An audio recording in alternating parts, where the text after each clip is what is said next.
Okay, so we talk a little bit around body condition score, individual body condition score, and the benefits of it. So I've kind of got this matrix made up here to help people understand the decision process that we're going through. So I've got my indicator cow here, and then we've got some lines on the graph that sort of show us what's going on. So this grey line represents cows that calve in the first 3 weeks of calving, the second 3 weeks of calving, the third 3 weeks of calving, and the fourth 3 weeks of calving.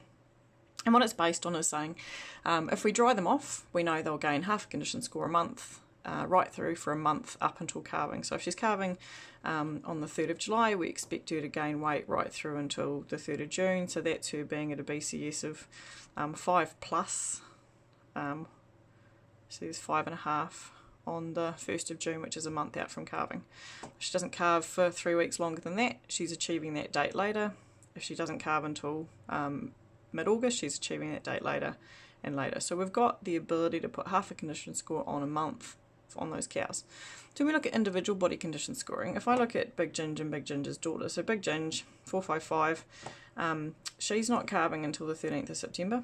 That was last year actually. In reality this year she may not even calve, but she doesn't have to be at target until the 15th of August. So if we work backwards from the 15th of August as a dry cow at half a condition score a month, we could dry her off on the 15th of April at BCS 3 and have her reach target. If we take her daughter, who's calving on the 13th of July, she's got to be at target by the 15th of June, so she's got to be at 5 at the 15th of June. Now we've got to dry her off on the 15th of Feb if she's at BCS 3. So what we've got in the graph is we've kind of got these intersecting lines. So the black line is what's happening roughly with herd condition score on twice a day milking. So it's still coming down, which is really annoying. And if you watch where that comes through, where these lines intersect is where it becomes a problem. So any cow who's milking twice a day, who gets down to a body condition score of here, keep my indicator cow, at about 3.75, around the 15th of March, we're going to have to dry them off to have them reach condition. Right, so that's 15th of March dry off for cows based on calving date to ensure that we get them up to condition. If they don't calve, they can get down to probably closer to a 3.6. For the 1st of April, we can have them down at a 3.4 by the 1st of May. So if we keep milking them on twice a day and they keep losing weight, when they calve will determine when they dry them off. If we take the blue line approach, which is what we hope we can do with the cows on once a day milking, because we've seen that this is already happening, they stabilise and hold their BCS rather than lose.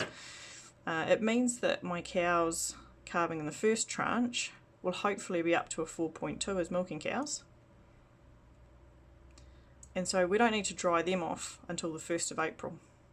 So the difference between twice a day and letting condition drop to here, once a day and hopefully lifting condition to here, gives us something like close to 3 weeks of extra milk out of all of those cows. So when we go through and we make these decisions, we're literally running a spreadsheet that says, when is a cow due to calve? How many body condition scores does she have to gain?